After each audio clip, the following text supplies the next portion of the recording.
आज जिस sensory system की हम बात करने लगे हैं, मुझे लगता है कि आप लोगों को समझाने के लिए इससे बेस्ट तरीका नहीं हो सकता। मेरे पास एक 2 ग्लासेस हैं, जिसमें मैंने पानी भरा हुआ है और मैं झूले पे बैठा हूँ। वेल, इन सब का एक मीनिंग है। मैं बात कर रहा हूँ वेस्टिबुलर सिस्टम की।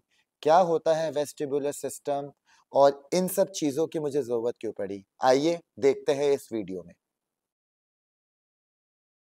वेस्टिबुलर सिस्टम एक्चुअली मेरे लिए एक फेवरेट टॉपिक है आप लोगों के साथ डिस्कस करने का, बिकॉज ये सेंसरी सिस्टम्स में मेरे हिसाब से सबसे स्ट्रॉन्ग सिस्टम है। बिकॉज इस सिस्टम को अगर हम ठीक तरीके से थेरेपिस्ट डील नहीं करेंगे तो शायद बच्चे में आपको रिजल्ट्स नहीं दिखेंगे। वेल, वेस्टिबुलर सिस्टम हमारी बॉडी में कहाँ पे है और वो ब्रेन तक मैसेज कैसे पहुंचाता है? आपको तो ये पता ही है कि हम एक सीरीज चला रहे हैं सेंसरी सिस्टम के ऊपर, और आज मैं इसलिए आप लोगों से ये डिस्कस करना चाहता हूँ बिकॉज जब हम हाइपर एक्टिविटी की बात करते हैं तो थेरेपिस्ट बहुत कॉमनली वर्ड यूज करते हैं कि हमें बच्चे के वेस्टिबुलर सिस्टम को कहीं ना कहीं स्टेबलाइज करना है। तो आज हम डेप्थ में पहले समझते हैं कि वेस्टिबुलर सिस्टम कैसे वर्क करता है। वेस्टिबुलर सिस्टम हमारे कान के बिल्कुल पीछे की तरफ होता है।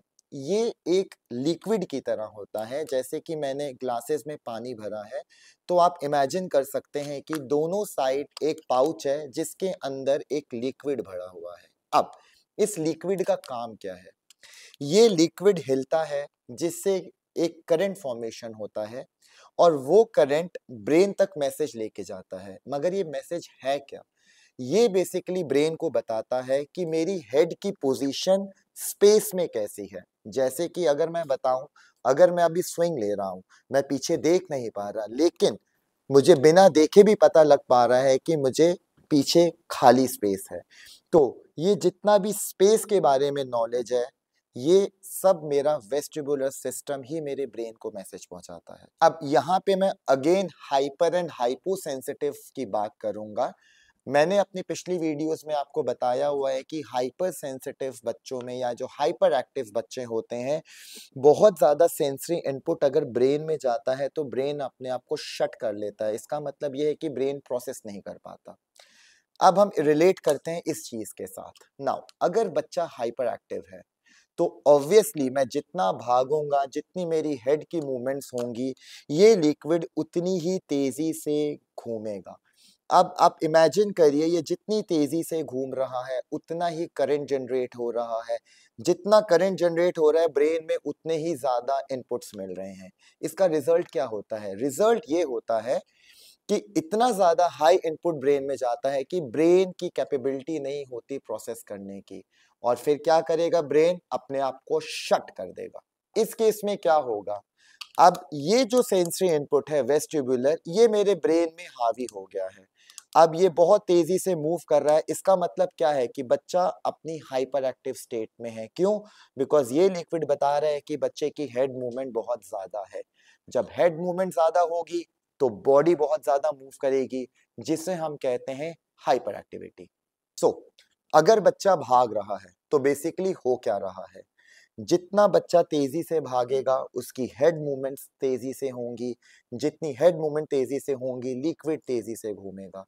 तो अगर मैं वेस्टिबुलर सिस्टम की बात करूं तो हाइपर एक्टिव बच्चों में ये सिस्टम को सेटल करना बहुत जरूरी है। लेकिन यहाँ पे हम हाइपो एक्टिव बच्चों की भी बात करते हैं जिनका रिस्पॉन्स लो होता है। तो उस केस में क्या होता है? बेसिकली उस केस में जितना इस लिक्विड को तेजी से घूमना चाहिए ताकि ब्रेन में मैसेज प्रॉपरली पहुंचे, वो इतनी तेजी से शायद नहीं घूम रहा। तो जो अब हाइपो एक्टिव बच्चों में ब्रेन में मैसेज जो जा रहा है वो स्लो जा रहा है। शायद वो कभी कभी इतना स्लो होता है कि ब्रेन को पता भी नहीं लगता कि कोई इनपुट आ भी रहा है। नाउ इसका मतलब ये है कि अगर हम हाइपर एक्टिव बच्चे को डिस्कस कर रहे हैं या हम हाइपो एक्टिव बच्चे को डिस्कस कर रहे हैं, उसके लिए यूज तो हम सेम इक्विपमेंट करेंगे लेकिन उनके लिए तरीके बिल्कुल अलग होंगे। तो अगर आप अपने बच्चे के साथ वर्क कर रहे हैं, क्या वो हाइपर एक्टिव है या हाइपो एक्टिव है? कहने का मतलब है, क्या उसके कान में ये जो लिक्विड है ये बहुत तेजी से घूम रहा है या कुछ ज्यादा ही स्लो घूम रहा है? अब हम देखते हैं कि इन दो केसेस को हम सॉल्व कैसे करें। अगर बच्चा हाइपर एक्टिव है तो हमें वेस्टिबुलर सिस्टम को सेटल करना है। इसका मतलब है जो लिक्विड तेजी से घूम रहा है हमें उसको स्लो डाउन करना है। One of the easiest way होता है रिदमिक बाउंसिंग। जी, ये वीडियो मैंने पहले भी बनाई है और इसको मैं एक्चुअली यहाँ पे दोबारा समझा रहा हूँ ताकि आप लोगों को क्लियर हो जाए। अगेन, आप इमेजिन करिए कि ये बच्चा बहुत हाइपर एक्टिव है, तो अब इस केस में मुझे अपनी मूवमेंट्स को बहुत स्लो रखना है। आप देख सकते हैं, जब मैं ट्राई करता हूं अपनी मूवमेंट्स को स्लो करने का, तो इमेजिन करिए कि उसका जो लिक्विड तेजी से घूम रहा है वो भी अब धीरे धीरे स्लो डाउन होगा। द मोमेंट वो स्लो डाउन होगा, ब्रेन को अब जो मैसेज मिल रहा है वो क्लियर मिल रहा है। अब ब्रेन को पता लगेगा कि अच्छा, वेस्टिबुलर सिस्टम मुझे क्या मैसेज भेज रहा है।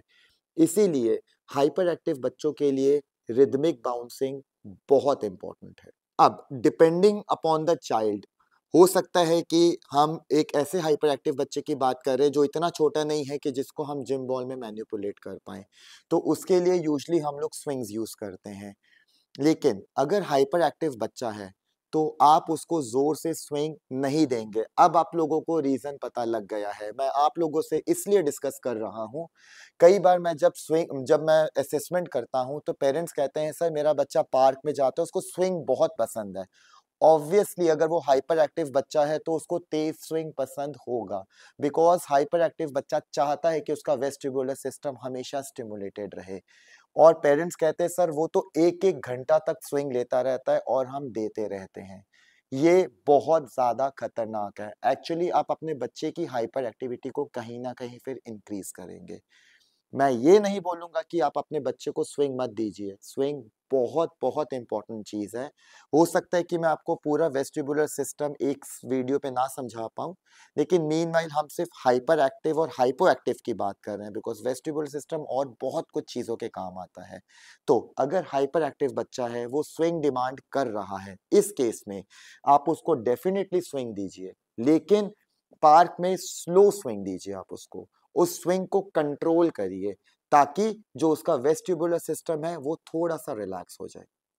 स्लो एंड रिदमिक स्विंग आपके बच्चे को डेफिनेटली रिलैक्स करेगा। लेकिन अब हम बात करते हैं वो बच्चे जो कि लॉस्ट रहते हैं, वो बच्चे जिनको कि हम कहते हैं एक्चुअली वो हाइपो सेंसिटिव हैं।